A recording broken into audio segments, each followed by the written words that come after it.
Kuya Kenneth, walang ulam? Sabi ng kanyang bunsong kapatid na si Andeng. Gutom na ako. Natigilan si Kenneth sa paggawa ng assignment. Napatingin siya sa kanyang kapatid na nakanguso na. Ganoon ito kapag nagugutom. Alam na alam niya ang kilos na yun ni Andeng. Lumapit si Irene at napabuntong hininga. Nakapagsaing na ako, Kuya Kenneth. Wala nga lang ulam. Wala ring toyo dyan. Wala pa si nanay at tatay. Uutang na lang ba tayo sa tindahan? Sandaling nag-isip si Kenneth. Hindi niya rin naman kasi alam kung pauutangin sila sa tindahan. May utang pa sila roon nung nakaraan, kaya baka hindi na sila pagbigyan ngayon. Labandera ang kanilang ina na si Mildred na hanggang sa mga oras na yon ay wala pa. Samantala, construction worker naman ang kanilang ama na si Nestor. Dapat hapon pa lang nakabalik na ang kanilang mga magulang. Pero hanggang sa mga oras na yon, wala pa talaga. Sige, mangutang na lang tayo. Tugon ni Kenneth bago tumayo. Siya na lang ang makikipag-usap, baka mamaya'y masigawan pa kung ang mga kapatid niya. Mas mabuti na lang na siya dahil hindi niya naman dinidibdib ang mga salita ng ibang tao. Utang na naman? Hindi niyo pa nga nababayaran ang utang niyo nung nakaraan? Bulalas ni Aling Minda. Nanatiling kalmado si Kenneth. Babayaran naman po yan ni tatay. Sige na ho, Aling Minda. Wala lang po talaga kaming ulam ngayong gabi. Tinarayan lang siya ni Aling Minda. Wala akong pakialam. Bakit? Mga anak ko ba kayo? 3 linggo na kayong may utang sa akin. Hanggang ngayon, hindi niyo pa binabayaran. Kung wala kayong ulam, diskartehan ninyo. Hindi yung ako pang piniperwisyo ninyo. Nalulugi na nga ako dahil sa inyong mga mangungutang kayo. Hindi ko na maibalik ang puhunan ko. Mga nakakainit kayo ng ulo. Napabuntong hininga na lang si Kenneth habang pabalik sa bahay nila. Wala siyang dalang ulam para sa kanyang mga kapatid. Nasaan na naman ba kasi ang dalawa na yun? Tanong ni Kenneth sa sarili. Bakit hindi pa umuuwi? Akala mo naman mga walang anak. Pagkabalik niya sa bahay, napailing na lang siya. Napilitan na lang silang iulam ang mantika na may asin. Masarap naman yon dahil pinagprituhan yun ng manok noong nakaraan. Saka lang naman sila nakakakain ng masarap na ulam kapag bagong sahod ang kanilang ama. Kumakain na pala kayo, sabi ng kanilang ina na kararating lang. Anong klaseng ulam yan? Mantika at asin po, Nay, sagot ni Andeng. Kayo po kasi ang tagal niyo po ni tatay umuwi. Kumunot ang noo ng kanilang ina. Ha? Wala pang tatay ninyo? Abay, nasa na naman ang lalaking yon? Siya naman ang bumibili ng ulam, hindi naman ako. Ang sa akin, pangbaon niyo sa school. Napailing si Mildred. Lumabas ito at bumili ng lutong ulam sa kanto. Pagbalik nito, pinagsaluhan na nilang 5 iyon. Kaunting ulam sa bawat plato, pero sapat na para magkalasa ang mga kinakain nila. Normal na araw lang dapat ang gabing yon. Tulog na silang magkakapatid pagkatapos. Nagising lang si Kenneth dahil sa mga kaluskos. Naalimpungatan siya at doon, nakita niya ang kanilang ama na si Nestor.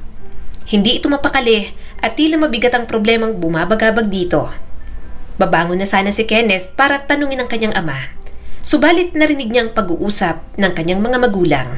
At sa boses pa lang ni Nestor, batid niyang napakabigat ng ginawa nito. Hindi na ako pwede rito. Hindi na ako pwedeng manatili sa lugar na to. Siguradong mahanap nila ako.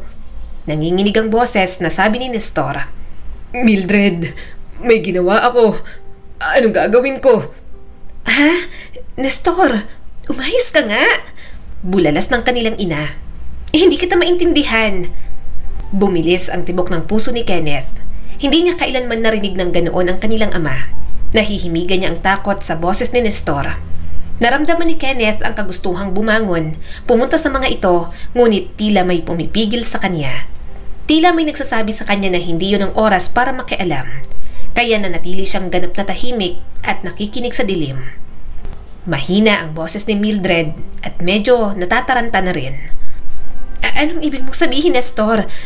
Ano ba? Tinatakot mo naman ako. Nakapatay ako ng tao, Mildred. Sabi ni Nestor, basag ang boses. Nagdilimang paningin ko ron sa kasamahan ko. Hindi ko napigilan ang sarili ko. Hindi ko namalayan. Anong gagawin ko, Mildred? Samantala, natigilan si Kenneth. Pilit iniintindi ng kanyang isipan ang bigat ng kanyang narinig. Hindi siya makapaniwala na kayang gawin yon ng kanyang ama. Iniisip niya pa nga na baka panaginip lang yon, pero nang kinurot niya ang kanyang sarili, totoo pala talaga ang lahat ng kanyang mga narinig. "Natatakot ako, Mildred," sabi ni Nestor na lalong nabasag ang boses. "Ang mga pulis, lalapit sila sa akin. Hahanapin nila ako. Kailangan ko nang umalis."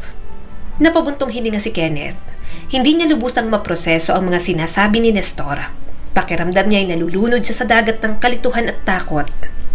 "Ano ba naman yan, Nestor? Ano katarantaduhan ang ginawa mo? Pinahamak mo ang sarili mo. Paano kami ng mga bata? Walang hiya naman, no? Magdadala ka na nga lang ng problema, yung mahirap ang lusutan." Naiiyak nang sabi ng kanyang ina. "Aalis ako ngayong gabi," patuloy ni Nestor. Mahinang ngunit determinado ang boses. "Pupunta ako sa probinsya. Hihingi ako ng tulong sa mga kapatid ko. Baka sakaling matulungan nila ako. Padadalhan kita ng text. Kayo ng mga anak natin. Sumunod na lang kayo kapag ligtas na." "Paano magiging ligtas kung sa isang araw hahanapin ka na ng mga pulis? Siguradong mamamanmanan kami." Bulalas pa ni Mildred. "Basta, bahala na," sabi pa ni Nestor. "Huwag mo akong awayin. Hindi ko nga alam ang gagawin ko. Bahala ka na rito. Aalis na ako ngayong gabi. Baka kapag nanatili pa ako'y mahuli pa nila ako dito." Tila lumamig ang paligid habang nakahiga si Kenneth doon. Gusto niyang umiyak, harapin ang kanyang ama, tanungin kung bakit nito nagawa iyon. Pero wala siyang lakas ng loob para gawin yon. Kinabukasan, nalaman na lang nilang magkakapatid dahil sinabi ni Mildred sa kanila. "Kapatay, Kuya Kenneth? Ano yon? Sa mga TV may mga ganun, hindi ba? Ibig sabihin, masama si tatay?" Tanong ni Andeng sa kanya. Napabuntong hininga si Kenneth. "Andeng, huwag nang maraming tanong. Hindi mo pa rin naman naiintindihan." Sa araw na yon, wala ang kanilang ama. Hindi na rin sila pinapasok ng kanilang ina. Sarado ang mga pinto at bintana at tanging si Mildred lang ang lumabas para magtrabaho. Sariwa pa ang takot nila, kaya hindi nila alam kung paano kikilos sa lugar na iyon. Gayunpaman, lumipas ang 3 araw, wala namang mga pulis na pumupunta sa kanila. Yun nga lang, hindi naman sila makasunod kay Nestor dahil wala silang pera papunta sa probinsya. "Kenneth, umuwi ka na muna sa inyo," sabi ng kanyang kalaro sa basketball. Natigilan siya sa pagdidribble. "Bakit? Ano meron? Hinahanap ako?" "May mga pulis sa tapat ng bahay ninyo, hinahanap yung tatay mo," sabi pa nito. Mabilis na iniwan ni Kenneth ang bola at tumakbo papunta sa kanila. Nang nakarating, nakita niyang si Jack ang humarap sa mga pulis. Mabilis siyang lumapit sa kanyang mga kapatid at hinarap ang mga otoridad. Wala ang kanilang ina, kaya wala namang ibang haharap sa mga ito kung hindi siya lamang. "Ano pong sadya niyo rito?" tanong ni Kenneth, pilit tinatakpan ang kabang nadarama. "Nasaan ang mga magulang ninyo?" tanong ng pulis sa kanya. "Ilang taon ka na ba?" Napalunok si Kenneth at napatingin sa kanyang mga kapatid na tahimik lang sa loob. 17 pa lang ho. Ang tatay po namin, hindi ko po alam kung nasaan. Ang nanay naman po namin, naglalabada po dyan kay Aling Eva. Pwede mo ba kaming samahan?" Tanong pa ng pulis. Hindi agad siya nakasagot. Hindi alam kung anong tamang tugon para hindi mapahamak ang kanyang tatay. Wala namang kasalanan ang kanilang inang si Mildred, kaya mukhang hindi naman ito madadamay. Iniisip din siguro ng mga pulis na hindi pa siya marapat tanungin dahil minor de edad pa lang naman siya. Kinakabahang sinamahan ni Kenneth ang mga pulis papunta sa kanyang ina. Nang makita siya ni Mildred kasama ang mga ito, natigilan ito sa paglalaba. Marahan itong tumayo at nakipag-usap na sa mga pulis. Narinig niyang panay lang ang pagtanggi ni Mildred. Natulala na lang si Kenneth. Hindi niya alam kung ano ang posible pang mangyari sa kanilang pamilya. Hangad niya pang maging maayos ang lahat, pero kahit ano yatang hiling ang gawin ni Kenneth, tuluyan pa rin magugulo ang dati nilang buhay. "Nay, ano hong nangyari?" tanong ni Kenneth sa kanyang ina. Napahila mo si Mildred at napailing. "Tumawag sa akin ang tito ninyo. Nahuli raw ang tatay niyo ng mga pulis." "Ano ba naman to? Paano na ba to? Hindi ko kayo kayang buhayin." Napatingin si Kenneth sa kanyang mga kapatid na naririnig ang sinabi ng kanilang ina. Nakikita naman yun ni Kenneth, hindi sila kayang buhay ni Mildred ng mag-isa. Palagi na nga silang absent sa eskwelahan. lalo na siya na dumidiskarte sa pagbebenta ng mga kakanin. "Sandali lang!" bulalas ni Kenneth isang araw. Madidiin ang mga katok, halos naiinip na. Nang buksan niya, nagulat siya nang makita ang landlady. Bakas ang iritasyon sa mukha nito. "Nasaan ang nanay niyong hindi pa nagbabayad?" tanong sa kanya ng ginang. Sumagot naman agad si Kenneth. "Wala po si Mama rito sa bahay. Umalis po eh. Wala rin po siya sa pinaglalabhan niya. Ano po bang sadya ninyo?" Mas lalong bumaha ang inis sa mukha ng landlady. "Ano ba naman? Anong petsa na? 5 buwan na kayong hindi nakakapagbayad ng upa." Napalunok sa kaba si Kenneth. Hindi ko po kasi alam. Pasensya na ho. Sasabihin ko po yan kay nanay. Gipit din po kasi talaga kami." Manipis na ang pasensya ng ginang. "Gipit? Wala akong pakialam. Hindi ko problema yan. Ang akin lang, ayusin ninyo ang responsibilidad nyo rito sa upa sa bahay ko. Anong tingin nyo sa akin? Hindi namumuhunan? Haba naman, 5 buwan na rin kasi akong walang kita dahil hindi kayo nagbabayad. Tapos paalis-alis pa yung nanay mo. Hindi makausap ng matino. Pinagtataguan na yata ako niyang si Mildred." Nag-alinlangan si Kenneth. "Wala po siya sa bahay ngayon. Hindi naman po sa pinagtataguan kayo ni nanay." Damang-dama ang pagkadismaya sa mukha ng landlady. "Kailangan namin pag-usapan ng tungkol sa apartment. Hindi siya pwedeng iwas ng iwas sa akin. Tapos kayo ang ipapakausap sa akin. Hindi na ako makakapaghintay. Kung hindi kayo magbabayad sa katapusan ng buwan na to, kailangan niyong maghanap ng ibang lugar na matitirhan. Sabihin mo yan sa nanay niyo pag uwi niya, ha?" Napalunok ng mariin si Kenneth. "Naiintindihan ko po. Sasabihin ko po sa kanya." Nang makaalis ang landlady, sinapo ni Kenneth ang kanyang noo. Isinara niya ang pinto at saglit na tumayo roon. May ideya na naman siyang hindi na sila nakakapagbayad. Pagkain pa nga lang sa pang-araw-araw, hirap na silang hagilapin. Magkahalong pangamba at kawalan ng magawa ang nararamdaman niya ngayon. Kaya nang makauwi ang kanyang ina, kinausap niya agad ito. Hindi dapat maramdaman ni Kenneth, pero disappointed talaga siya sa kanyang mga magulang. Para bang hindi makapag-isip at magdesisyon ng maayos para sa pamilya. Naiintindihan niya naman na nasa bilangguan ng kanyang ama. Gayunpaman, sana ay naisip man lang ni Nestor na may kailangan itong uwi ang pamilya bago ginawa ang masamang bagay na iyon. "Kenneth, anong meron? Bakit ganyan ang mukha mo?" tanong ng kanilang ina bago inilapag ang mga bag nitong dala. Huminga ng malalim si Kenneth, sinusubukang pakalmahin ang kanyang sarili. "Dumating po ang landlady. Hindi pa po pala tayo nakakapagbayad. Galit na galit po siya. Sinabi niya po na umalis na po tayo rito sa bahay." Umiwas ng tingin si Mildred. "Maghintay siya kamo. Sinabi ko na nga sa kanyang wala pa tayong pera. Hindi nga tayo makakain ng masasarap na pagkain. Pangbayad pa kaya sa kanya? Alam niya namang may problema tayo ngayon dahil sa pagkakahuli niyan sa tatay ninyo. Yung mga binabayad ko sa kanya, galing pa sa utang at may malaki pang interes. Hindi na nga ako makabayad, laki ng laki yung interes." Pinakinggan lang ni Kenneth na magbunga nga ang kanilang ina. Alam niyang frustrated na rin talaga ito sa mga nangyayari sa kanilang mga buhay. Kapag nakikita niyang ganoon si Mildred, naaawa siya para sa kanyang mga kapatid. Pakiramdam ni Kenneth, pinanghihinaan na rin ng loob ang mga ito. Bumagsak ang mga balikat ni Kenneth. "Ano pong gagawin natin?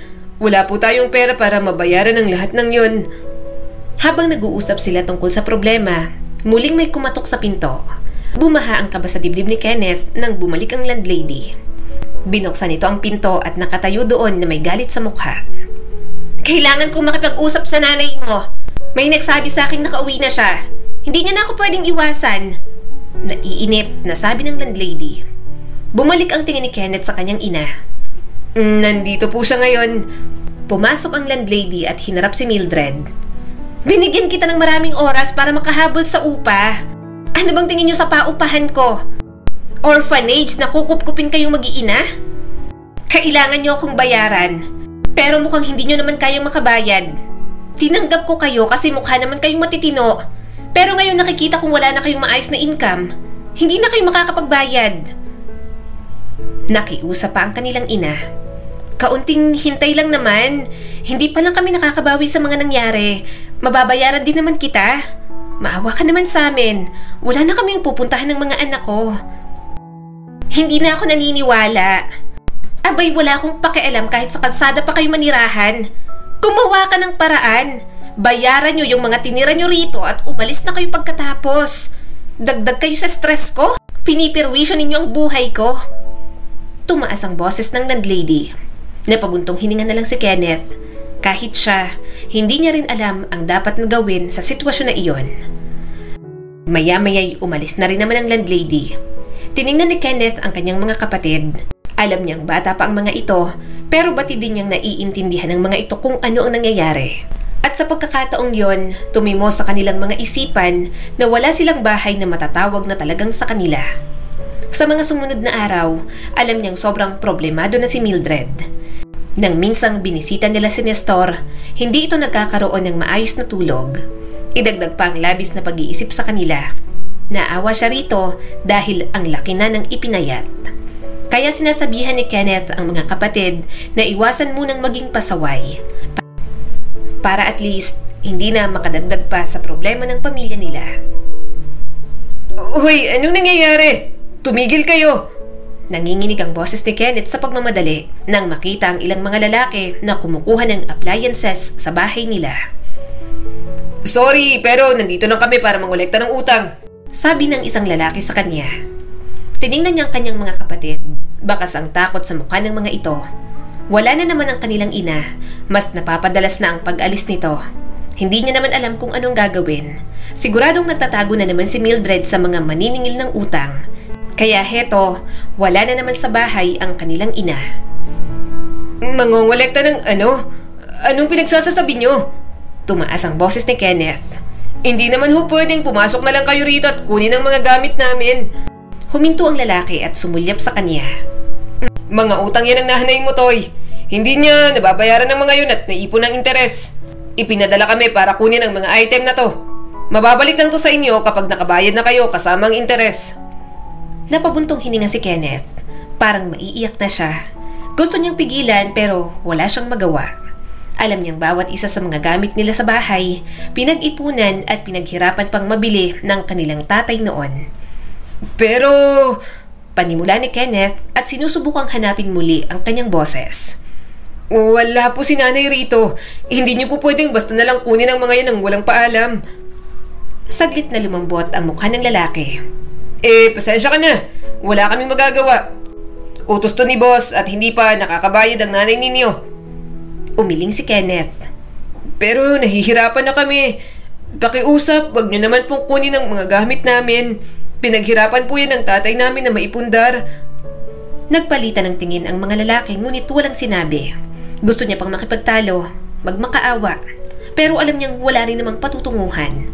Kukunin pa rin ng mga ito ang kanilang mga gamit. Nang makaalis na ang mga ito, napabuntong hininga na lang si Kenneth. Siya ang may isip at pinakamatanda sa bahay nila ng mga oras na yon. Ni wala man lang siyang magawa para pigilan ang mga ito. Nay, paano na po tayo? Ano na hong gagawin natin? Tanong ni Kenneth sa kanilang ina. Halatang problemado na si Mildred. Wala akong choice.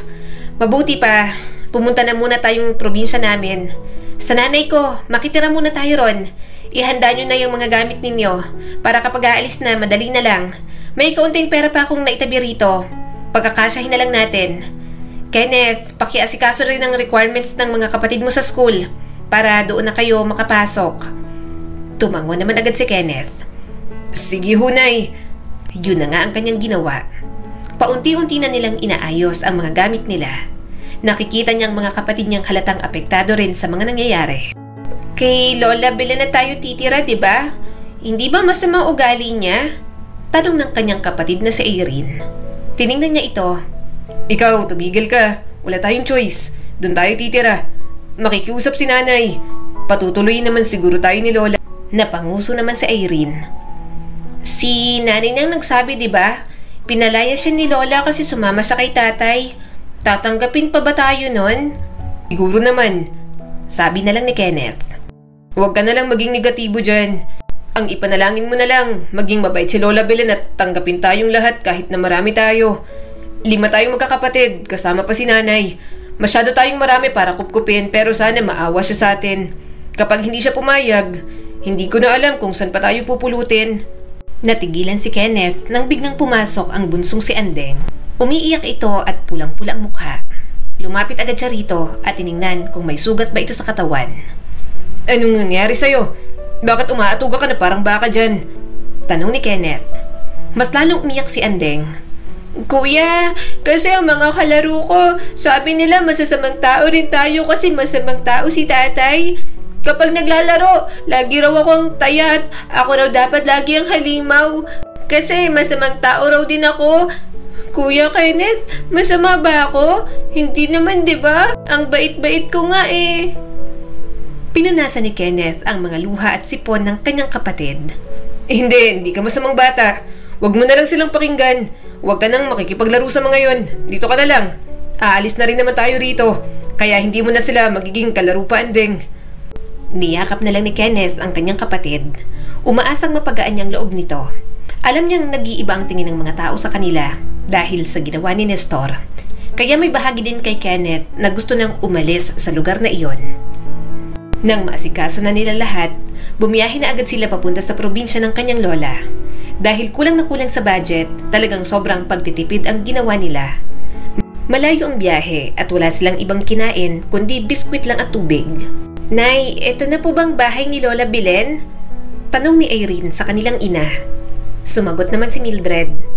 Oo, eto na nga. Halina kayo.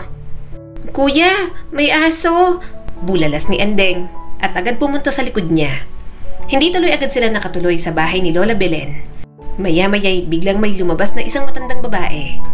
Naningkit muna ang mga mata nito bago makilala ang kanilang inang si Mildred. Anong ginagawa mo ritong babae ka? Bulalas bigla ni Lola Belen. Napalunok naman si Mildred. Nay, pasensya na ho. Wala po kasi kaming matuluyan ng mga anak ko. Baka pwedeng dito na po muna kami? Bakas ang pagkairita sa mukha ng kanilang lola. Anong dito? Ano ngayon ang napala mo? Pagkatapos mong lumande, dito ka pupunta, ha? Nasaan ang ipinagmamalaki mong asawa? Nasa bilangguan ho, Nay. May kasalanan hong ginawa. Nahihiyang sabi ni Mildred. Sige na po, Nay. Parang awa nyo na. Tanggapin nyo po kami ng mga bata. Hindi po kami magiging pabigat. Maghahanap naman po ako agad ng trabaho para may maipakain sa kanila at may maibigay na pera sa inyo. Alam ko rin naman pong kapag nakitira kami, marami pong gastusin. Nagsusungit man, tinanggap pa rin sila ni Lola Belen. Dahil ayaw maging pabigat, ginawa nila ang lahat para hindi mainis sa kanila ang kanilang lola. Siksikan lang din sila sa sala. Doon natutulog at naglalatag na lang ng banig. Dahil probinsya, walang mahanap na trabaho ang kanilang inaroon. Napilitan itong maging kasambahay muli sa syudad. Nay, may panahong uuwi ho ba kayo? Tanong ni Kenneth sa kanilang ina. Tumingin sa kanya si Mildred. Hindi ko pa alam. Tatawag naman ako sa inyo. Siyempre, magpapadala ako ng mga panggastos ninyo. Kenneth, ikaw nang bahala sa mga kapatid mo, ha? Hanggang kaya ninyo. Huwag kayong magpapasaway sa lola ninyo. Umayos kayo dahil mahirap na at baka magkaroon ng dahilan para mapalayas kayo. Tumango naman siya. Opo, Nay. Ako na pong bahala sa mga kapatid ko. Mag-iingat ka puro, Nay. Tumango naman ito. Oo, mag-iingat ako.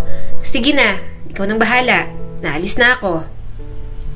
Walang ibang nagawa si Kenneth kundi ang tanawin ng kanyang ina na umalis. Tiningnan niya ang kanyang mga kapatid. Simula ng araw na yon, siya na ang bahala sa mga ito. Ngayong wala na si Nestor para tumayong haligi ng tahanan, siya na ang dapat asahan ng kanyang mga kapatid. Simula ng araw na yon, sisikapin niyang maalagaan ang mga ito. Hoy, ano ba yan? Bakit wala pang sinaing? Sabi ni Lola Belen. Kararating lang ni Kenneth ng araw na yon mula sa school. Madalas na si Irene ang gumagawa noon pero mukhang hindi ito umuwi. Kaya naman, siya na lang ang nagpresenta. La, ako na lang ho ang magsasaing. Pasensya na ho. Sabi ni Kenneth at tumiretso na agad sa kusina kahit nakasuot pa ng uniforme. Napailing na lang si Lola Belen. Hay, nako talaga. Mga pabigat na nga, wala pang magawa para sa bahay. Para yan na nga lang ang gagawin, ang magluto at gumawa ng mga gawaing bahay dito. Turuan mo yung mga kapatid mong tamad. Mga walang kusa rito sa bahay. Kung walang pokpok, walang baon. Kung nakikitira kayo, dapat marunong kayong makisama. Hindi yung dumaragdag pa kayo sa problema. Problema ko na nga ang nanay ninyo. Agatlabi si Kenneth. Pasensya na ho, pagsasabihan ko na lang po ang mga kapatid ko. Marunong naman sa mga gawaing bahay ang mga kapatid niya. Yun nga lang, kung hindi uutusan, hindi talaga kikilos. Kaya siya pang nagsasabi sa mga ito kung ano ang dapat na gawin. Iniintindi niya na lang dahil mga bata pa nga. Kaya nang sumapit ang gabi, bago matulog, mahina niyang pinagsabihan ang kanyang mga kapatid. Kapag may inuutos si Lola Belen, sundin niyo na agad. Alam niyo naman na maligalig siya. Saka mas nauuna kayo madalas umuwi, kaya wag niyo na sana hayaang marumi ang bahay. Bili ni Kenneth sa mga kapatid niya. Sumagot naman si Irene. Minsan lang naman Kuya Kenneth. Saka yung labas, pinapalinis niya. Lagi niyang naabot ang may mga nakakalat na mga tuyot na dahon. Siyempre, may puno dyan sa bakuran niya. Yun ang naaabutan niya. Tapos tatawagin niya ako na tatamad-tamad ako. Napabuntong hininga na lang si Kenneth. Hayaan mo na. Alam kong naiinis kayo minsan pero pigilan niyo na lang ha.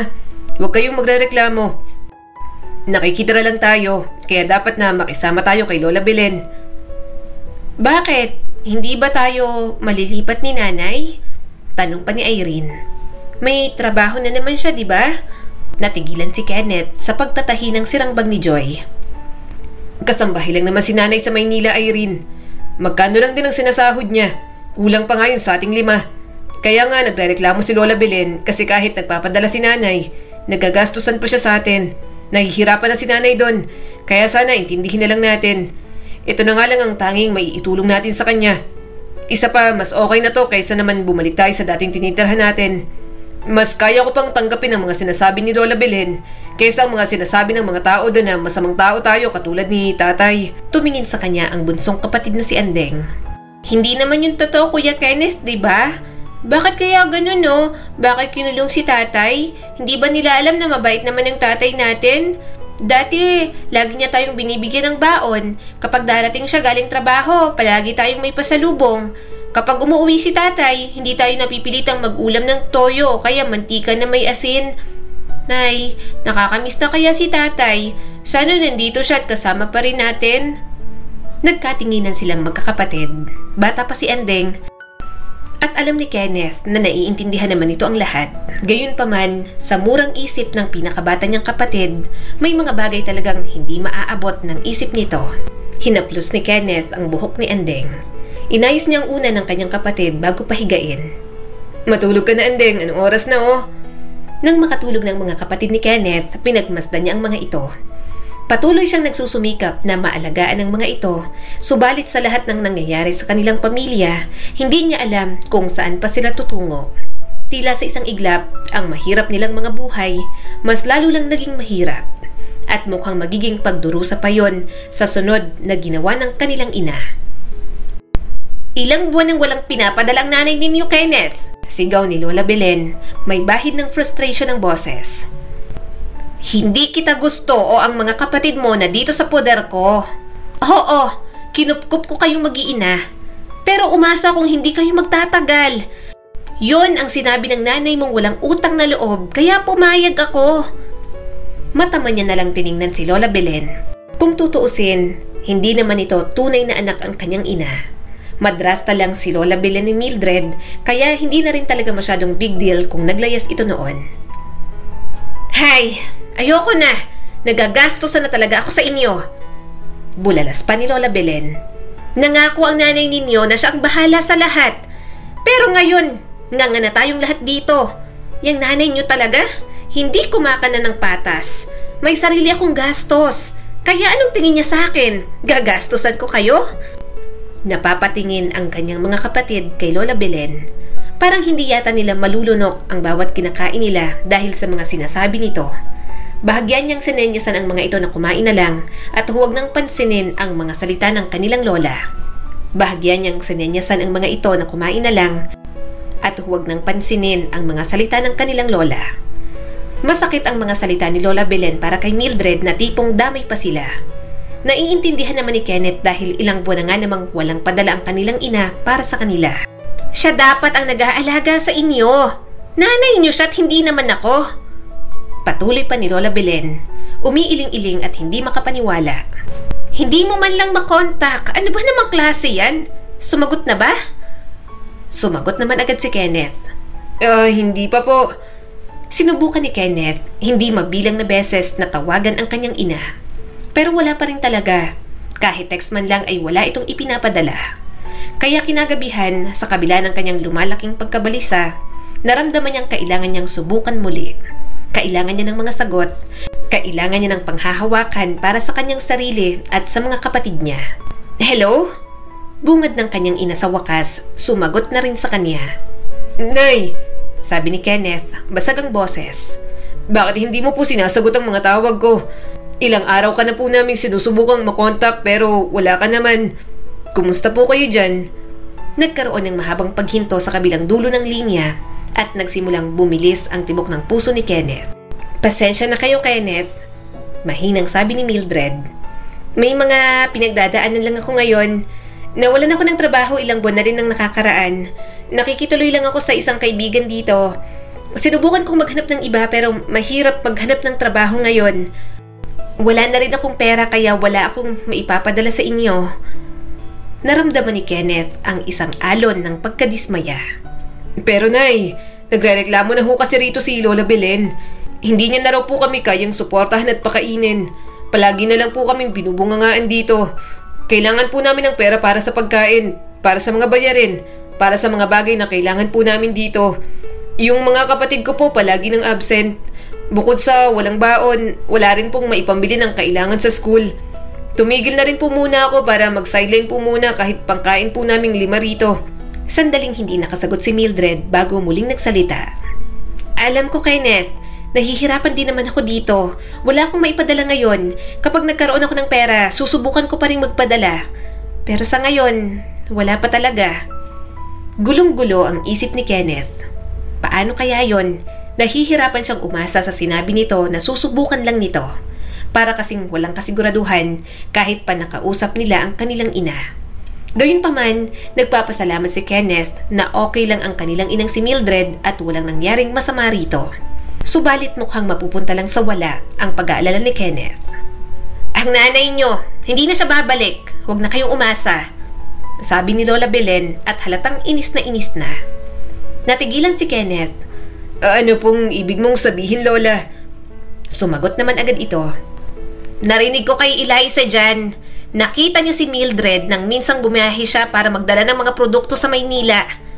May kasama raw na lalaki ang nanay mo, tapos mga bata. Anak yata ng lalaking kasama niya. Mga nagtatawanan daw. Mukhang may bago ng pamilya ang nanay niyo ron. Kaya hindi na kayo intindihin at balikan pa rito. Walang hiyang babaeng yon. Kaya pala nakalimutan magpadala ng pera sa inyo? Hindi agad nakapagsalita si Kenneth. Natulala na lang siya. Hindi sila pwedeng pabayaan ng kanilang ina. Maliliit pa ang kanyang mga kapatid. Hindi rin maganda ang pakikitungo sa kanila ni Lola Belen. Wala na nga ang kanyang ama, pati ang kanyang inay pinabayaan din sila. Bumibilis ang tibok ng puso ni Kenneth. Ano? Talaga po bang si nanay ang nakita niya? Sana, mali nga siya, Kenneth. Naiiritang sabi ni Lola Belen. Pero nakita nga niya. Nakunan pa nga ng pictures. At hindi rin ako makapaniwala. Kaso wala. Mukhang may bagong buhay na talagang nanay ninyo doon. Naramdaman ni Kenneth ang bigat ng mga salitang yon na idinidiin sa kanya. Gusto niyang isipin na kailanman ay hindi yun magagawa ni Mildred sa kanilang 5 magkakapatid. Pero mukhang nagawa na talaga nito. Pakiramdam niya ay nakatayo siya sa gilid ng isang bangin, nakatingin sa ibaba na halos hindi niya matakasan. Umupo si Lola Belen sa mesa habang nanginginig ang mga kamay. Anong gagawin natin ngayon, Kenneth? Ikaw at ang iyong mga kapatid, nandito kayong lahat sa akin. Ayoko nito. Masyado na akong matanda para dalhin kayong lahat. Wala talagang ibang dulot yung nanay niyo kung hindi problema, ano? Napayuko na lang si Kenneth. Hindi na rin niya alam ang gagawin. Mukhang pinabayaan na lang talaga sila ng kanilang mga magulang. Hindi siya naaawa sa kanyang sarili. Pero sa mga kapatid niya, awang-awa na talaga siya. Alam niyang hindi kaya ng mga ito kung walang mga magulang na gagabay. Ramdam niya ang bigat ng kanyang mga responsibilidad. Para siyang nawawala sa isang mundo kung saan hindi niya alam ang ibig sabihin ng salitang pamilya. At sa unang pagkakataon, inisip niya kung magkakaroon ba sila ng chance sa isang magandang buhay. Nanay, Sabi ni Kenneth nang sumagot ang kanyang ina sa tawag. Totoo ho ba talaga na may bago kayong kinakasama dyan? Na may ibang pamilya ka na po dyan? Tumigil sandali si Mildred bago muling nagsalita. Oo, Kenneth. May bagong pamilya na akong tinuturing dito. Wala na akong aasahan dyan sa tatay mo kaya naghanap na ako ng iba. Kay Tom, mas maayos ang buhay ko. At oo, nagsisimula na akong muli, namumuhay ng isang bagong buhay. Dito ako masaya kaya hayaan nyo na lang ako. Naninikip ang dibdib ni Kenneth at nakakuyom ang kanyang mga kamao. Pero paano naman po kami? Paano po ako at ang mga kapatid ko? Nay, mga bata pa po ang mga yun. Iiwan mo na lang po kami ng basta-basta. Paano mo nagawang... Pinutol ng defensive na tono ng kanyang ina ang kanyang mga sinasabi. Ano? Palagi ko na lang ba kayong iisipin? Deserve ko rin namang magkaroon ng sarili kong buhay. Hindi ko kayang mabuhay para sa inyong magkakapatid. Nabibigatan akong palakihin kayo. Ngayong kasama ko si Tom, mas may future ako. Kaya kalimutan nyo na lang ako. Diyan na lang kayo sa lola ninyo. Ramdam ni Kenneth ang pagtaas ng galit sa kanyang dibdib. Pero Nay, paano mo kami makakalimutan ng gano'n na lang? Ano ba naman yung klaseng pag-iisip yan? Napakamakasarili nyo naman po yata. May 5 ka pong anak na iniwan dito. Naiinis ang boses ni Mildred nang sumagot. Anong gagawin ko? Humingi kay Tom ng ipapadala sa inyo? Nagagalit nga siya at hindi ko naman pera yon. Wala akong trabaho rito. Ayaw niya nga na nakakausap ko pa kayo eh. Okay na ako rito, Kenneth. Wala akong trabaho. Sila ang nagpapakain sa akin at nagbibigay ng magandang buhay. Anong inaasahan mong gawin ko? Madamay kayo? Tumayo si Kenneth mula sa mesa. Palakad-lakad sa maliit na kusina habang ang kanyang pag-iisip ay hindi makontrol. Pero paano nga po kami, Nay? Paano naman ako at ang mga kapatid ko? Paano po kami mabubuhay? Wala na po si tatay, pati ba naman ikaw? Hindi mo kami tinutulungan. Pinabayaan mo lang kami. Nay, hindi ka ba naawa sa amin? Wala akong pakialam, Kenneth. Naiinis na sabi ni Mildred. Mayroon na akong bagong buhay dito. Ikaw nang bahala sa mga kapatid mo. Yan ang responsibilidad mo ngayon. Ayoko na. Tapos na ako. Bumaha ang pagtutol sa kanyang dibdib. Hindi. Hindi ko to responsibilidad. Hindi mo po pwedeng sabihin sa akin yan. Ikaw ang kanilang ina't hindi naman ako. Hindi naman po tama yung ginagawa niyo sa amin. Nandito ka dapat. Inaalagaan kami at hindi mga anak ng ibang tao. Tumigil ka nga. Naiiritang sabi ni Mildred. Kung ayaw mong alagaan, di wag. Isipin mo na lang ang sarili mo. Hayaan mo na lang silang mamatay dyan. Magkanya-kanya na kayo. Napaatras si Kenneth na parang sinampal. Mabigat at malupit ang mga salita ng kanyang ina. Parang punyal na bumabaon sa dibdib niya ang mga yon. Hindi siya makapaniwala sa sinabi nito. Ang kanyang mga matay umaapoy sa hindi umaagos na luha. Halos magmakaawa na siya sa kanyang ina. Subalit para itong isang estrangherong walang naririnig at nakikita sa mga paghihirap nila. Tumayo si Kenneth at namumula ang mukha sa galit at hindi makapaniwala. Hindi ako makapaniwala sa iyo, Nay. Bakit ka ganyan? Bakit ka biglang nawalan na lang ng pakialam sa amin? Bakit kaya mo na lang hayaan kaming mamatay sa gutom? Hindi sumagot si Mildred. Maya-maya ay bastos na nitong pinatay ang tawag. Halatang wala nang pakialam sa kanila. Nakatayo doon si Kenneth. Nadudurog ang kanyang puso sa bawat segundong lumilipas. Pinili ng kanilang ina ang sarili nitong kaligayahan kesa sa mga anak. Okay lang kay Kenneth kung siya lang. Kaso, may mga kapatid pa siyang maliliit. Hindi niya alam kung paano aalagaan ang 4 pang kapatid at kung paano gagawin ang responsibilidad na dapat ay sa kanyang ina. Hindi na namalayan ni Kenneth na may tumulo ng mga luha mula sa kanya. May sasabihin ako sa inyo. Nabasag ang boses ni Kenneth. Alam kong masasaktan kayo rito, pero kailangan nyo ring malaman. Napatingin sa kanya ang kanyang mga kapatid. Mga walang ideya sa mga natanggap niyang salita mula sa ina. Ayaw niyang sabihin pero ayaw niya namang umasa pa ang mga ito. Nagpatuloy si Kenneth. Ayaw na sa atin ni nanay. Wala na siyang pakialam sa atin. Hindi niya na tayo mahal. Sinubukan kong magmakaawa pero hindi talaga niya tayo gustong alagaan pa. Nakita niyang bumaha ang sakit sa mga mata ng kanyang kapatid. Nilapitan niya ang mga ito at binalot sa mahigpit na yakap. Kahit doon man lang mapanatag ang mga ito na hindi niya ito pababayaan. Talaga ba, Kuya Kenneth? Hindi na tayo iniisip ni Nanay? Umiiyak na tanong ni Andeng. Sabi niya, mahal niya tayo, di ba? Bakit niya tayo iiwan? Saglit na lumambot ang mukha ni Kenneth, ngunit nanatiling malamig ang kanyang mga mata. Hindi, Andeng. Hindi niya na tayo mahal. Wala na talaga siyang pakialam sa atin. Ayaw niya na rin tayong makasama. Umiling si Andeng at nanginginig ang mga kamay. Pero kailangan ko si Nanay. Miss na miss ko na nga siya. Kailangan ko siya, Kuya Kenneth. Maliit pa ako, kaya bakit niya ako iiwan? Napalunok si Kenneth. Wala siya, Andeng. Kailangan mong maunawaan yun. Hindi ka niya gusto. Hindi na tayo gusto. Wala siyang gusto sa atin. Ako na lang ang natitirang nag-aalaga sa inyo at gagawin ko yun. Huwag niyo nang hanapin si Nanay. Paano na tayo? Tanong ng kapatid niya pang si Jack. Siguradong magagalit sa atin si Lola Belen. Naiinis na nga sa atin kahit wala naman tayong ginagawa eh. Napabuntong hininga si Kenneth. Bahala na. Kaya natin to. Makakaraos din tayo. Nagtatrabaho na naman ako kahit sideline lang. Kakausapin ko si Mang Kanor dyan. Tatanong ko kung may alam pa siyang pwede kong pasukang construction. Tumayo si Jack. Bakas ang determinasyon sa boses. Ako rin, Kuya Kenneth. Magtatrabaho na lang din ako. Umiling naman siya. Hindi, ako na lang. Babalik kayo sa pag-aaral. Mga bata pa kayo. Hindi naman pwedeng magtrabaho na kayo agad. Basta, akong bahala sa inyo. Hindi ko kayo pababayaan. Hindi ako tutulad kay Nanay. Gagawin ko lahat para sa inyo. Kaya natin to. Pinagmasdan ni Kenneth ang mga kapatid niya. Hindi niya ito iiwan katulad ng ginawa ng kanilang ina. Hindi siya magiging makasarili. Hindi maaatim ng kanyang konsensya na basta nalang pabayaan ang mga maliliit niyang kapatid. Hanggang nabubuhay siya, hindi niya hahayaang mas mahirapan pa ang mga ito. Anong pangalan niya? Tanong ni Kenneth sa kanyang kasamahan sa construction. May ginagawa silang malaking bahay malapit lang sa kanila. Mukhang may kaya ang titira dahil malaki ang sakop na lupa.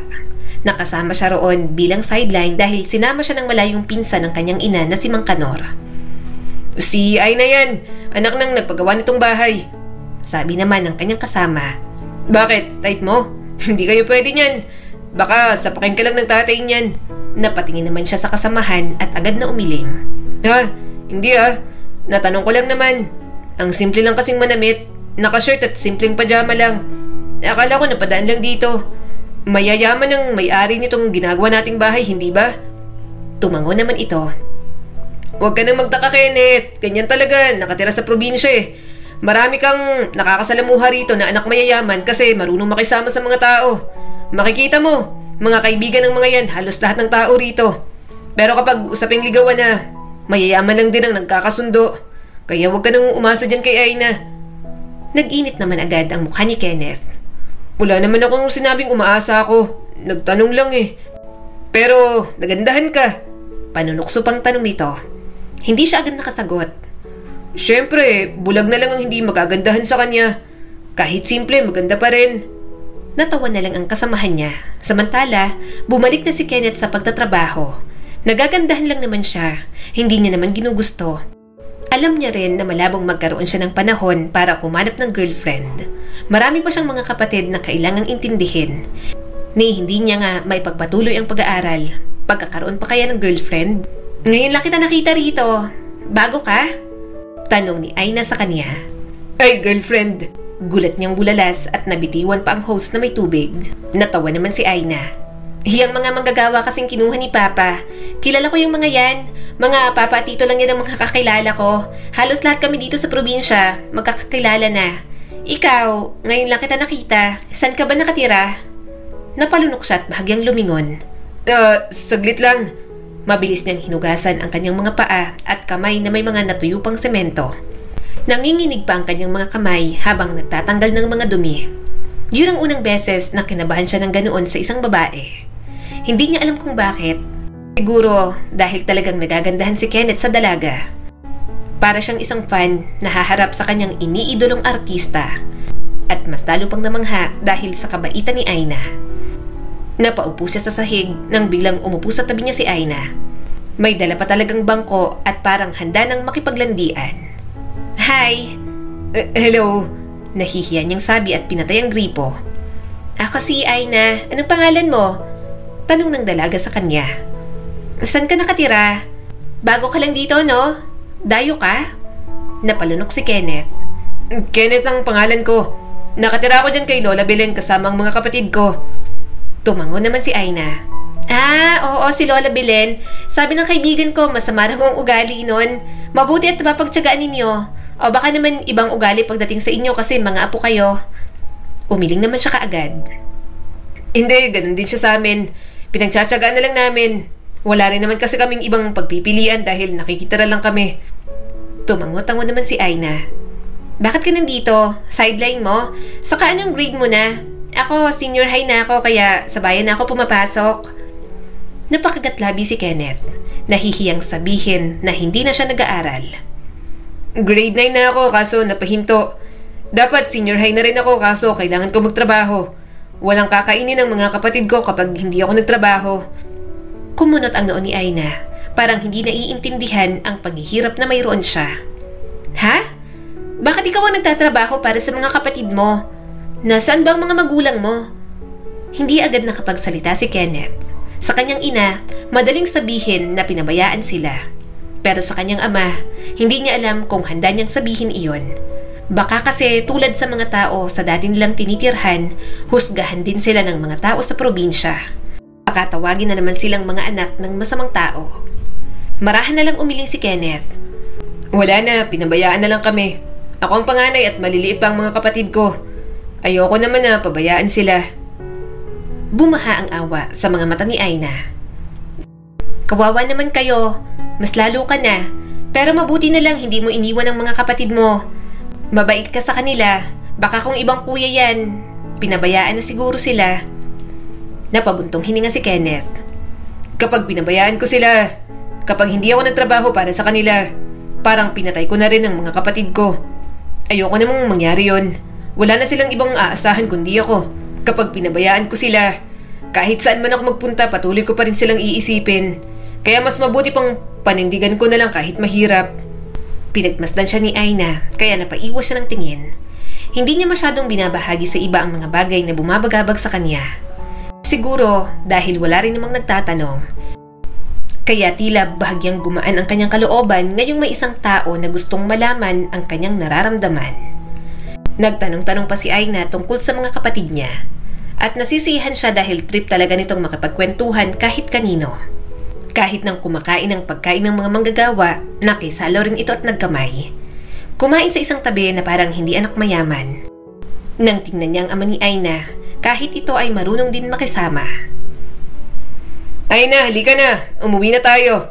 Sabi ng tatay nito. Tumingin naman sa kanyang dalaga. Alis na kami. Ingat ka sa pag-uwi. Ingat kayo ha. Napangiti naman si Kenneth. Magiliw talaga si Aina sa kahit na sinong tao. Walang arte at mukhang malapit talaga sa ama. Gayunpaman, alam niyang mayaman ang dalaga. Kaya ang paghanga na yon, dapat niya na lang talagang putulin. Pero, paano niya gagawin yon kung binibigyan siya nito ng rason para lalo niya pang magustuhan? Paalis ng papa mo ah, bakit hindi ka pa sumabay? Tanong ni Kenneth sa dalaga. Ngumiti naman si Aina sa kanya.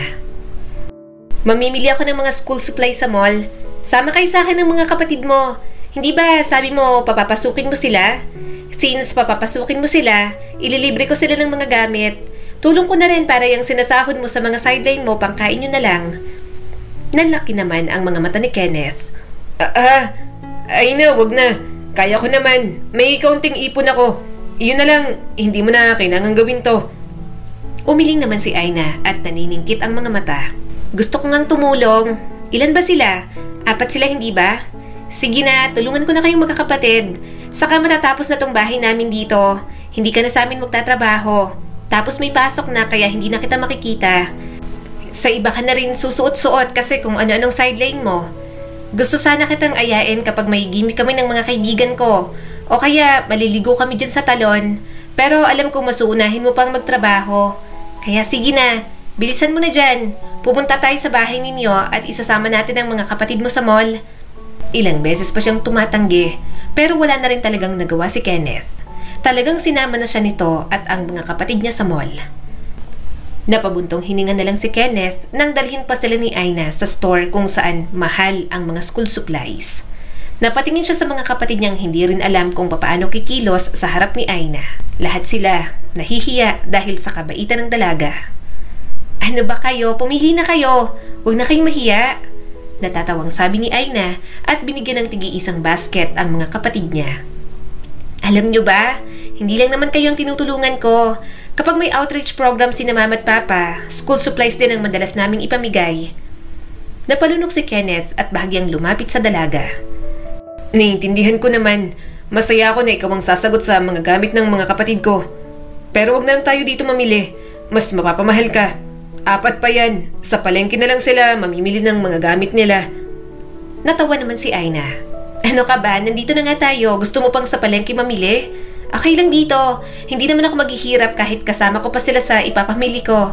Sige na, Kenneth. Wala siyang nagawa kundi ang pumayag sa gusto nitong mangyari. Binubulungan niya na lang ang mga kapatid niya na pinakamura ang mga kuning gamit. Tinitingnan ng mga itong presyo bago ilagay sa basket. Narinig naman siya ni Aina kaya agad siyang hinampas sa kamay. Aray ko, Aina! Daing niya at tumingon sa dalaga. Sinamaan siya nito ng tingin.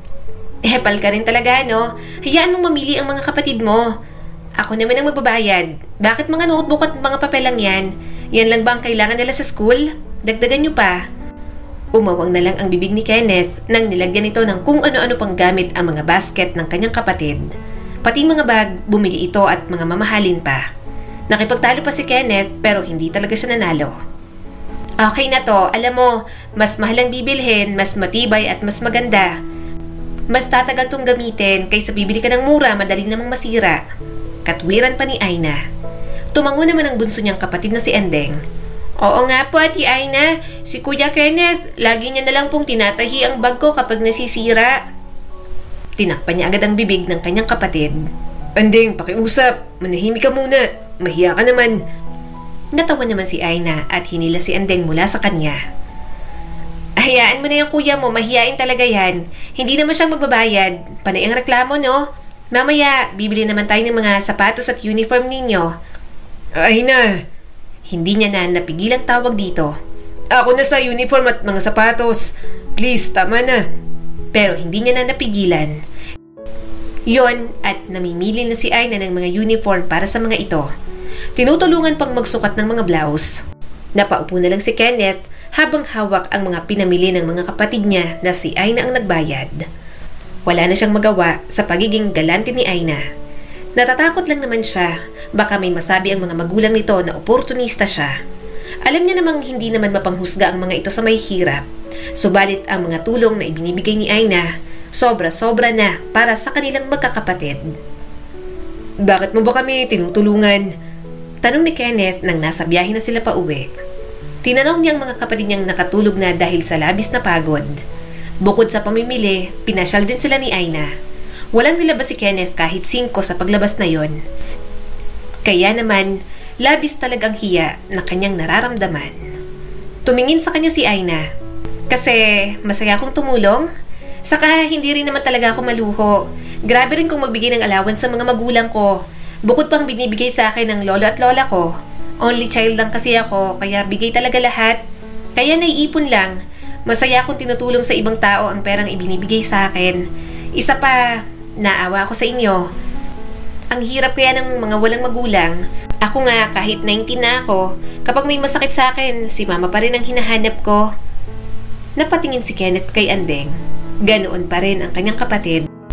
Palagi pa ring nanay ang inuusal nito kapag may masakit dito. Pero nakalimutan na sila ng kanilang ina, kaya hindi na siya umaasa pang babalikan sila nito. Muli siyang tumingin kay Aina. Parang ang unfair na hindi nito alam ang totoong nangyari sa kanila. Pakiramdam niya naman, safe sabihin dito lahat dahil hindi naman ito madaling manghusga. Nakapatay si tatay, pag-amin ni Kenneth sa dalaga. Kaya hindi namin siya nakasama kasi yun nga, nasa bilangguan na. Pero hindi naman siya sobrang samang tao. Nakagawa lang siya ng kasalanan. Sandaling natahimik si Aina. Hindi na siya makatingin sa dalaga. Kung iiwasan siya nito, maiintindihan niya. Madaling manghusga ang mga tao, lalo na sa mga masasamang bagay o sa mga hindi katanggap-tanggap. Kaya nagulat na lang siya nang hawakan nito ang kanyang kamay. Yung nanay ninyo, tanong pa nito. Nanginig ang mga labi ni Kenneth. Nasa Maynila. May iba na ang kinakasamang pamilya. Wala nang pakialam sa amin. Sabi ba naman sa akin, pabayaan ko na lang ang mga kapatid ko at hayaan na lang mamatay. Ang sakit nun para sa akin na marinig yun mula sa sarili naming ina. Alam ko namang mahirap ang buhay namin, pero mga anak pa rin naman kami. Kaya bakit hindi kami mapanindigan hanggang dulo? Hinaplos ni Aina ang kanyang kamay. May mga pagsubok na binibigay sa'yo kasi alam ng Diyos na kaya mo. Sana huwag kang sumuko. Darating ang panahon, magiging maayos din ang buhay ninyo. Maliliit pa ang mga kapatid mo kaya hindi mo palang nakikita. Pero kapag lumaki na kayo and as long as work in progress kayo para sa mga pangarap ninyo, mawawala rin kayo sa sitwasyon ninyo ngayon. Laban lang, Kenneth. Magpakatatag ka pa sana. Namungay ang kanyang mga mata at bahagyang napangiti. Maraming salamat. Nang makauwi, tinanaw niya pang umalis ang sasakyan ni Aina. Masaya siyang nagkaroon siya ng kaibigan na katulad nito. Napakabait at wala na siyang maipintas. Tila perpekto na sa kanyang paningin. Kung may makita man siyang pangit kay Aina, siguro ay siya na lang talaga ang gagawa ng paraan para magmukhang maganda iyon sa kanyang mga mata. Kuya Kenneth, wala nang sasakyan ni Ate Aina. Pasok na tayo. Masyado ka nang mukhang in love. Pangaasar sa kanya ni Irene. Naiirita naman siyang lumingon dito. Huwag mo nga akong asarin. Mahiya ka nga. Mukha bang nababagay sa akin si Aina? Prinsesa yun, ganito lang ako. Ako na agad ang nahihiya para kay Aina. Tumaas ang mga kilay nito. Pero crush mo, Kuya Kenneth. Hinawakan niya ang mukha nito. Irene, tigilan mo ako. Tatamaan ka sa akin. Nakisama pa sa pangaasar ang kanyang bunsong kapatid na si Andeng. Alam mo, Kuya Kenneth, tinatanong ko si Ate Aina kanina. Tinatanong ko siya kung gwapo ka ba? Sabi niya gwapo ka raw. Ang hat mo nga raw eh. Kuya, ano yung hat? Nanlaki naman ang mga mata ni Kenneth at hindi makapaniwala. Talaga? Sinabi niya yon? Gwapo at hat daw ako? Tumango naman agad si Andeng. Oo daw, Kuya Kenneth. Sabi niya pa nga, katulad mo raw ang type ng mga kaibigan niya. Pero sabi ko, hindi ka naman mahilig sa maraming babae, diba? Hindi ka nga nagi-girlfriend. Mahinang tumawa si Kenneth, nagustuhan ang sinagot ng kanyang kapatid. Oo, tamang sagot mo. Hindi ako mahilig sa mga babae. Inasar-asar naman siya ni Irene. Sus! Kala ko ba hindi mo crush? Bakit tuwang-tuwa ka nang sinabihan kang gwapo at hot? Hay naku, Kuya Kenneth, umiibig ka na. Tinawanan niya na lang ang mga mapang-asar niyang kapatid. Tutal, hanggang doon na lang naman ang mga ito. Hindi niya hahayaang malaman yun ng dalaga. Hindi niya pwedeng palalimin lalo na't malayo na ang agwat nila pagdating sa estado ng pamumuhay.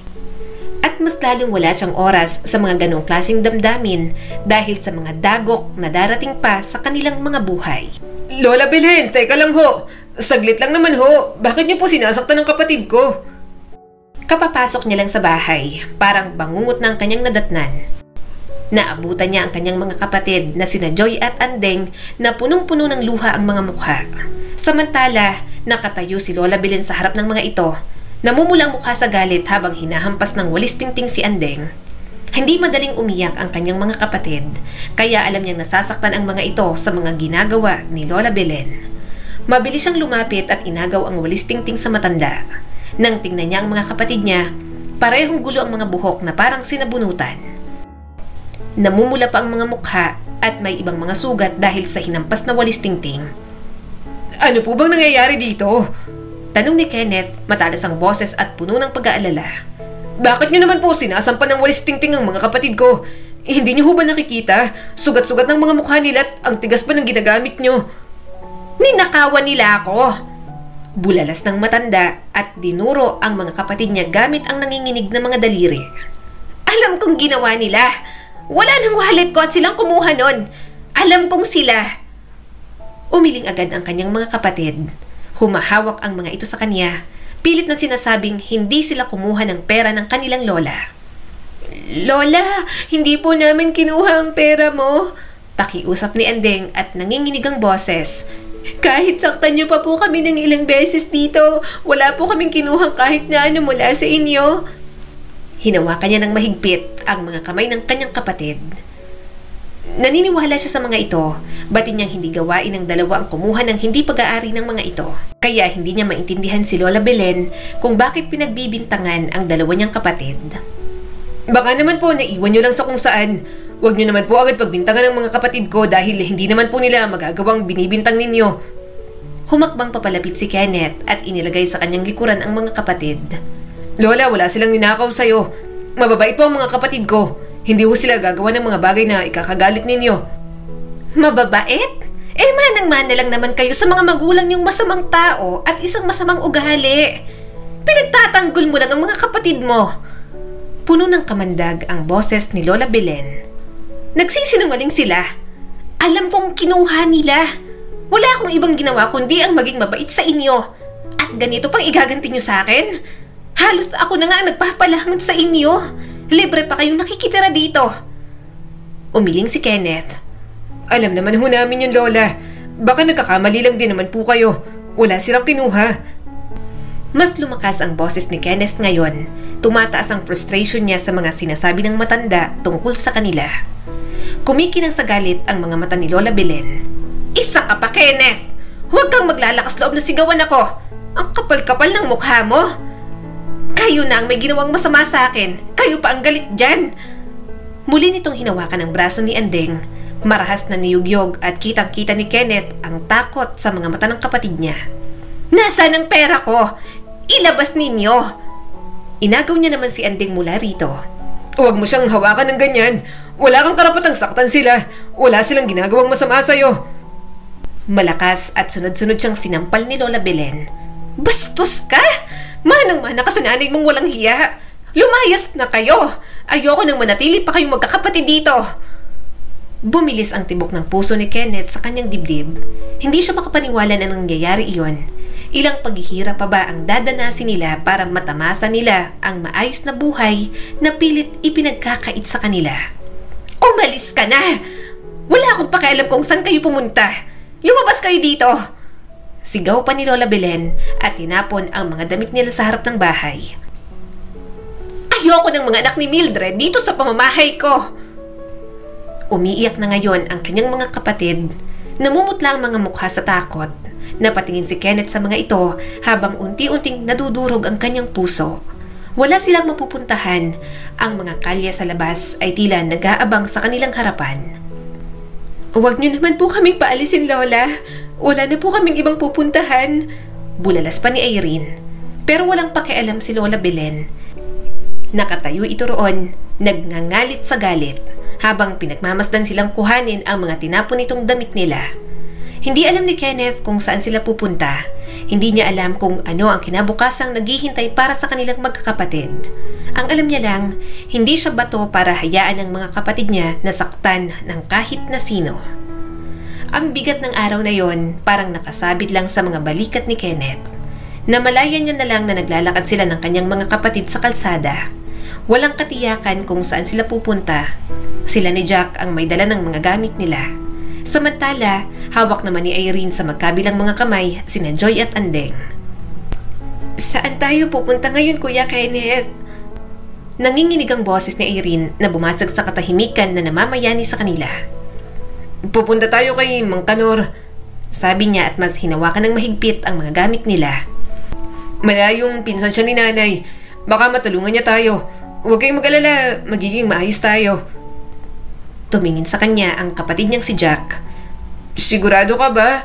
Paano kung hindi niya tayo matulungan, Kuya? Napabuntong hininga na lang siya.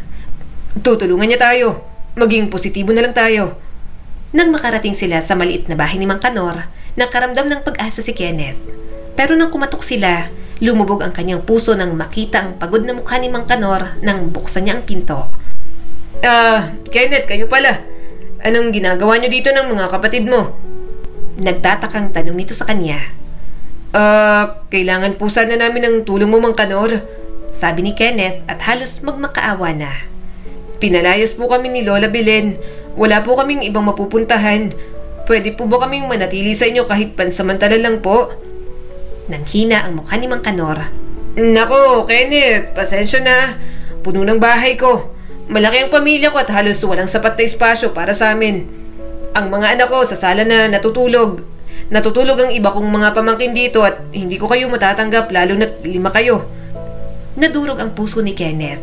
Inaasahan niyang ito ang magiging sagot, ngunit ngayon, bumalik sila sa dati na walang tahanan, walang plano, at walang pag-asa. "Saan tayo pupunta ngayon, kuya?" Bulong ni Andeng sa kanya.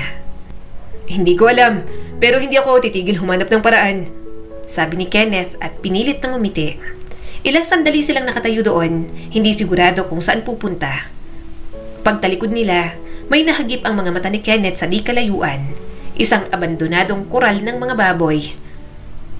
Sandali lang," sabi ni Kenneth sabay balik kay Mang Kanor.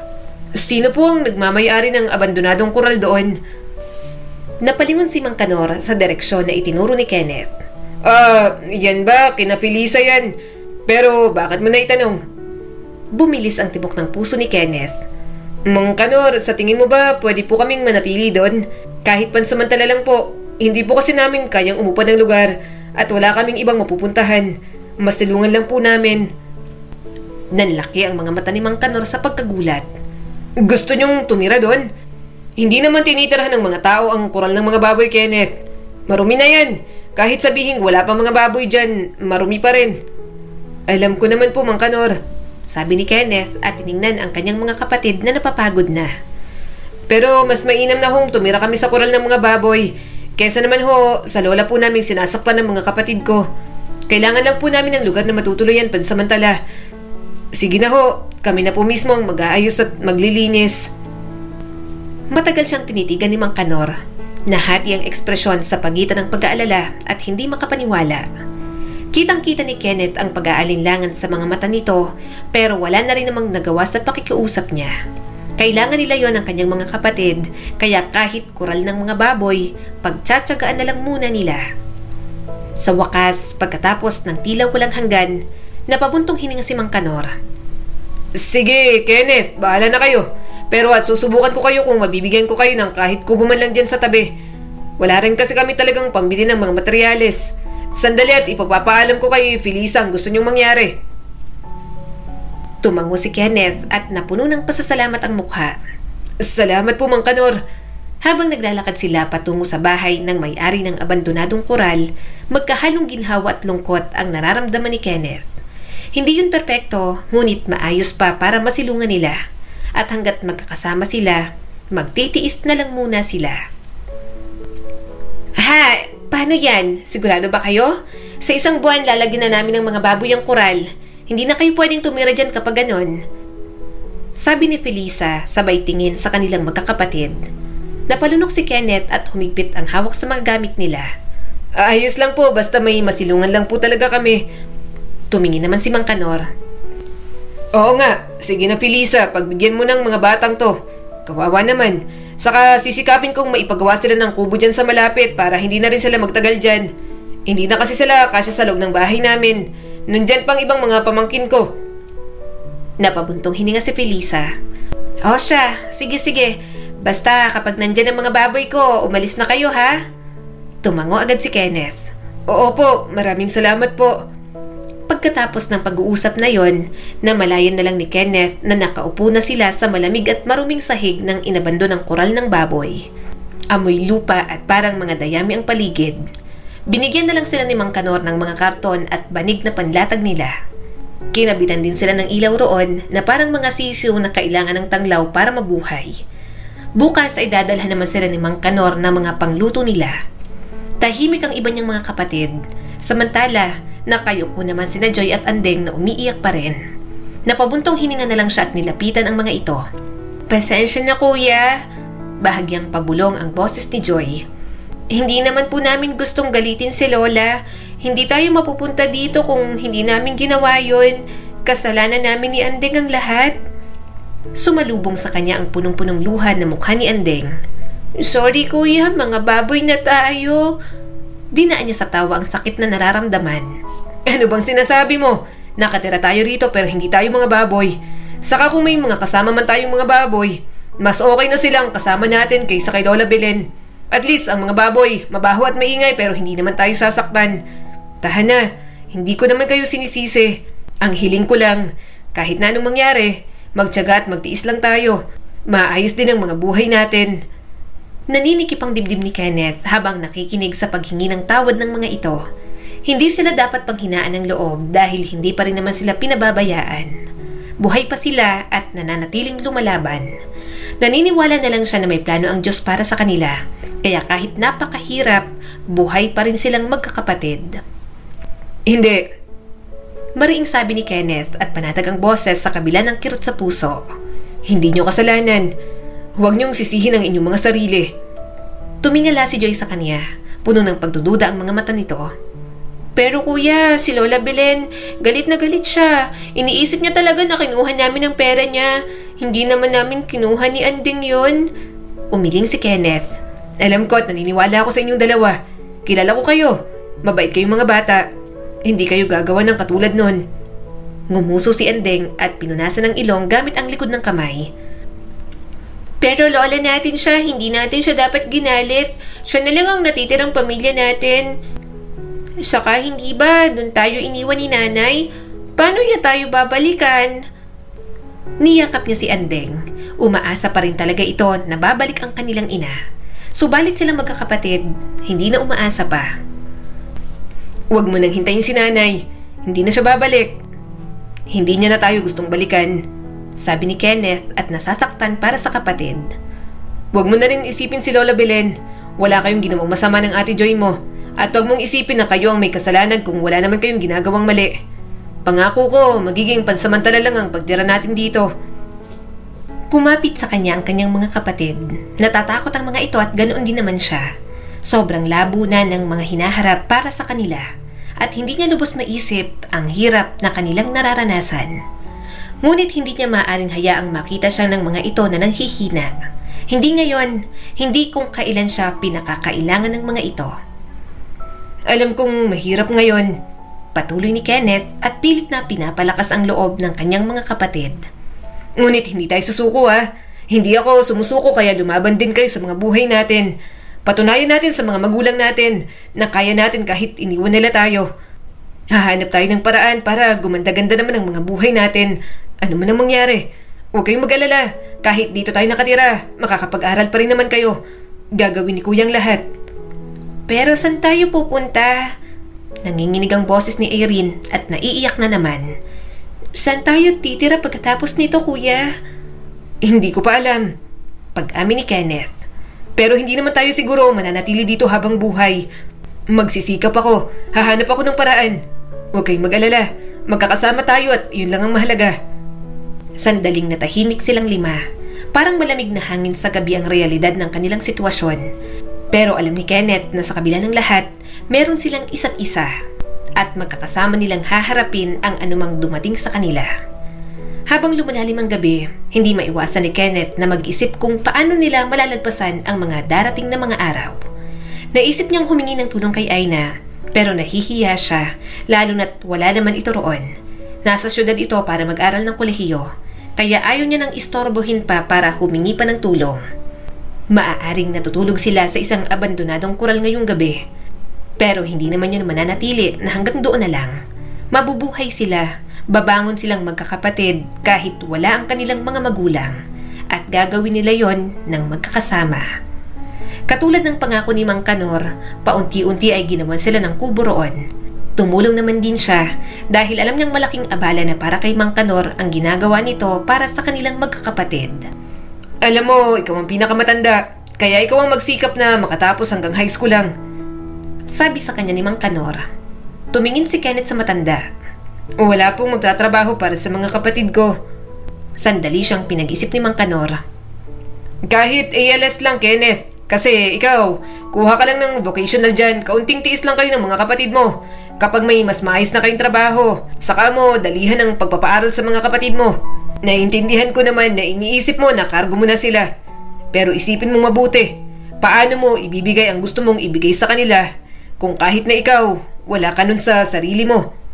Hindi agad nakasagot si Kenneth. Tama naman nga ito, pero iniisip niya pa lang, parang sobrang hirap na. Gayunpaman, naghihirap pa rin naman sila. Bakit hindi pa niya pahirapan ang sarili para isahan na lang? Dahil na rin sa panghikayat ni Mang Kanor, sumubok na nga siyang mag-aral ulit. Sinubukan niyang pumasok sa ALS, kahit paano napagsasabay niya naman ang pagtatrabaho at pag-aaral. Naaasahan na rin naman kasi sina Irene at Jack. Si Irene, hindi niya alam kung paanong diskarte ang ginagawa. Nabibigla na lang din siya na ito na ang nagpapabaon sa iba niyang kapatid. Yun naman pala, tutor ito sa anak ni Aling Felisa kaya naaabutan din ng pera. Sa kanilang magkakapatid, si Irene talaga ang masasabi niyang matalino. Lumipas ang mga araw, nakalipat na rin naman silang magkakapatid sa kubong ginawa nila ni Mang Kanor. Yun nga lang, lumipas ang ilang buwan, nagkaroon ng bagyo at nasira ang tinitirhan nila. Napilitan na silang sumilong sa koral kahit may mga baboy na roon. Jack, Irene, bilisan nyo! Yung mga gamit natin! Bulalas ni Kenneth. Basang-basa na silang lahat at nilipat ang mga gamit nila sa koral. Nang mailipat na nilang lahat ng gamit, doon muna sila nanatili sa isang space na walang baboy. Kuya Kenneth, ang bahong tain ng baboy! Bulalas ni Andeng. Napabuntong hininga siya. Pasensya na kayo, tiisin nyo na lang. Wala tayong ibang masisilungan. Pilitin nyo na lang makatulog. Maya-maya'y pumunta si Mang Kanor na halos masira na ang payong at basang-basa na rin. Nasira na yung kubo. Akala ko nandun pa kayo. Doon na muna kaya kayo sa bahay. Hindi nga na kayo makakatulog. Umiling na lang si Kenneth. Hindi na po. Dito na lang po kami pero pwede po kayong itong sina Joy at Andeng makitulog po muna sa inyo. Maliliit lang naman po sila. Hindi ho kasi talaga sila makakatulog dito. Tumangon naman si Mang Kanor at binuhat si Andeng. Halina kayo, sige, doon muna sa bahay namin ng dalawang bata. Kumuha agad ng payong si Kenneth at hinatid naman si Joy. Nang nandoon na ang dalawa niyang kapatid, nakahinga na siya ng maluwag. Nang makabalik, nakaupo na silang tatlo ni Irene at Jack. Pare-pareho na lang nilang tinitiis ang amoy ng tain ng baboy. Tumayo si Kenneth at kumuha ng walis at tubig. Nilinis niya ang mga tain ng baboy para kahit papaano'y mabawasan ng amoy. Nag-aalala siyang baka hindi makatulog ang mga ito dahil sa sobrang baho. Lilinisin na lang niya maya't maya kapag tumitindi na ang amoy. Ano, kumusta? Sobrang baho pa ba? Tanong ni Kenneth. Umiling naman si Irene. Hindi na masyado, Kuya Kenneth. Salamat. Kapag bumaho ulit, kami naman ang maglilinis ni Kuya Jack. Tumangon na lang si Kenneth. Humiga na rin siya at pinilit na makatulog. Kahit nakakarindi ang mga baboy, tiniis nila yung tatlo. Kinaumagahan, nagising sila sa boses ni Aling Felisa. Hay! Diyos ko mga batang to! Bakit dyan kayo natutulog? Tanong ni Aling Felisa. Kinusot ni Kenneth ang mga mata. Pasensya na ho, nasira ho kasi yung kubo namin. Wala po kaming ibang masilungan, kaya dito na po kami sumugod. Umawang naman ang bibig nito. Ang tibay ng mga sikmura nyo. Hindi ba kayo nabahuan? Grabe kayo. Umalis si Kenneth sa loob at tinulungan si Aling Felisa na magpakain ng baboy. Lupa nito kung saan sila naninirahan, kaya kahit ganoong tulong man lang, magawa niya para rito. Teka, mamaya na nga muna yung mga baboy. Irene, Jack, doon na muna kayo sa bahay ko makitulog. Sige, sa araw dito kayo pero sa gabi kung matutulog kayo, pwede na kayo kahit sa may terrace lang namin dyan. Maligalig yung asawa ko. Gusto ko sanang sasala kayo pero hindi ko naman bahay yon. Lumiwanag naman ang mukha nito. Ayos lang po, maraming salamat po. Ayos lang po kahit dito kami sa koral kapag umaga. Basta sa gabi po, may maayos lang po kaming matulugan. Maraming salamat po. Tumangon na lang si Aling Felisa. Pero nako, ayusin niyo na ulit yung kubo ninyo. Kawawa kayo rito. Hindi naman kayo mga baboy para manirahan sa koral kasama ang mga baboy namin. Kahit ganoon lang, masaya si Kenneth na may mga nag-aabot ng tulong sa kanila. Sapat na sa kanya yon, pero sa lahat ng tulong na natatanggap nila, hindi niya batid kung bakit kapag galing kay Aina, hirap na hirap at hiyang-hiya siyang tanggapin. Aina! Usal ni Kenneth. Lumingon sa kanyang dalagang hindi makapaniwala nang makitang sa koral sila naninirahan. Kenneth, bakit hindi mo sinabi sa akin? Binaba niya ang kanyang gamit at hinila palabas ng koral si Aina. Ano bang ginagawa mo dun? Hindi ka dapat pumupunta sa loob. Marumi at mabaho. Bakit ka ba nandito? Hindi ba't nag-aaral ka sa syudad? Oo, sagot ni Aina. Nag-aaral ako pero bakasyon kaya umuwi muna ako. Bumisita ako sa lola mo pero wala kayo ng mga kapatid mo. Tapos malaman-laman ko sa koral kayo ng mga baboy nakatira. Bakit hindi mo sinabi sa akin? Sana natulungan ko kayo. Marahan siyang umiling. Okay lang kami, hindi namin kailangan ng tulong. Kumunot ang noo ni Aina. Anong hindi kailangan? Halata naman kailangan ninyo. Sana nagsabi ka sa akin. Marami kaming lupa, pwedeng doon muna kayo. May mga kubo din doon, mas matibay kaysa dito sa kubo ninyo rito. Sana humingi ka ng tulong sa akin dahil sasabihin ko naman kay Papa. Ano bang mali sa paghingi ng tulong? Ayokong humingi ng tulong sa inyo, lalong-lalo na sa mga magulang mo. Mariin na sabi ni Kenneth. Nagsalubong ang mga kilay ni Aina. Bakit naman? Ikaw lang ang tinutulungan, ayaw mo pa? Kung ayaw mo, isipin mo na lang ang mga kapatid mo. Ano, dyan kayo kumakain, natutulog, at siguradong magkakasakit kayo. Sa ayaw at sa gusto mo, tutulong. Huwag na nga. Pagtutol pa ni Kenneth. Kaya na namin to. Ayaw namin ang tulong mo. Hinawakan ni Aina ang braso niya. Halatang naiinis na. Ano bang masama na tanggapin ang tulong ko? Akala ko ba magkaibigan tayo? Ayokong tanggapin ang tulong mo kasi nagugustuhan na kita. Pag-amin ni Kenneth. Narinig mo ba? Gustong-gusto kita na nahihiya akong palagi kang nandyan para sa akin at para sa mga kapatid ko. Hiyang-hiya ako na tanggap lang ako ng tanggap mula sa'yo. Ni matinong bulaklak, hindi kita kayang ibili. Kaya please lang, huwag kang masyadong mabait. Ayokong maghulog lalo sa'yo. Kasi alam ko naman na hindi tayo magkakatuluyan kahit umayos pang buhay namin. Nanlalaki ang mga mata ni Aina. Gulat na gulat ito sa kanyang mga sinabi. Para pangang nakalimutan ng huminga. Umiwas ng tingin si Aina. May boyfriend na ako. Mapakla siyang tumawa. Mas mayaman, di ba? Hindi nakasagot si Aina at iniba ng usapan. Pero labas dito ang kagustuhan kong tulungan kayong magkakapatid. Naawa ako sa inyo. Grabe naman kasi itong pinagdaraanan nyo. Bakit kailangan sa koral pa ng mga baboy? Lilipat na rin naman sila. May matino na siyang trabaho. Welder sa bayan dahil nakatapos na siya ng vocational. May pang-upa na sila ng matinong bahay, kaya hindi niya na rin naman kailangan ang tulong ni Aina. Umalis ka na, kaya na namin dito. Salamat sa tulong mo pero hindi ko talaga matatanggap yan. Sabi ni Kenneth bago talikuran ang dalaga. Ayaw niyang tumanggap ng tulong sa babaeng gusto niya. May boyfriend na rin pala ito, kaya kailangan niya ng dumistansya. Bukod doon, hindi naman sila nababagay, kaya mas mabuti pang kalimutan niya na lang ang damdamin para sa dalaga. Sa mga lumipas na buwan, naging sunod-sunod na ang pag-ayos ng buhay nila. Masikap rin talaga si Kenneth at masinop sa pera kaya nagawa nilang makaraos sa buhay. Lumipas ang 2 taon, gustong mag-abroad ng anak ni Mang Kanor. Sumama siya sa pag-a-apply at sa awa ng Diyos, pareho silang nakapasa. Naging welder sila sa Australia. Mahirap ma-process ang mga papeles nila at sobrang tagal pa ng mga hinintay nila. Kaya nang makarating sa ibang bansa, walang ibang ginawa si Kenneth kundi ang magtrabaho ng magtrabaho. Habang pinag-aaral ang mga kapatid, nag-iipon lang siya ng pera. Ilang taon din siya nagtrabaho sa ibang bansa. Nang makauwi, sinikap niyang magkaroon ng sariling babuyan at manukan sa nabili niyang lupa. May napatapos na rin naman siyang 2 kapatid, kaya ang mga ito na ang bahala kina Joy at Andeng pagdating sa pag-aaral. Mag-asawa rin naman, Kenneth. Padami ka ng padami ng pera, wala ka namang gagastusan. Natatawang sabi ni Mang Kanor. Natawa na lang siya. Wala pa pong nahahanap. May first love yan si Kuya Kenneth, si Aina. Pagsisiwalat ni Jack sa kanya. Mahina siyang napamura at masamang tiningnan ang kanyang kapatid. Nagtawanan tuloy ang mga kainuman nila. Kauuwi niya lang at huling balita niya kay Aina, wala pa itong asawa. Akala pa naman ni Kenneth mayroon itong asawa dahil sa tanda niya naka-3 boyfriend ang dalaga. Gusto niya pa rin si Aina, mahal niya na nga yata dahil hindi pa rin niya nakakalimutan. Akala ni Kenneth nakamove on na siya. Pero nagkita lang sila nung isang araw sa palengke para na siyang mababaliw kaiisip magdamag kay Aina. Yun nga lang, ayaw niya pa rin ligawan. Masyadong mataas para sa kanya si Aina. Kahit maayos ng buhay, hinding-hindi niya pa rin mapapantayan ang buhay na mayroon ang dalaga. Hindi pa rin talaga sila bagay na dalawa. Kaso, nanlaki ang mga mata ni Kenneth nang makitang pumasok si Aina sa gate nila. Kumunot ang noo niya, hindi niya inimbitahan ng dalaga kaya labis ang pagtataka niya.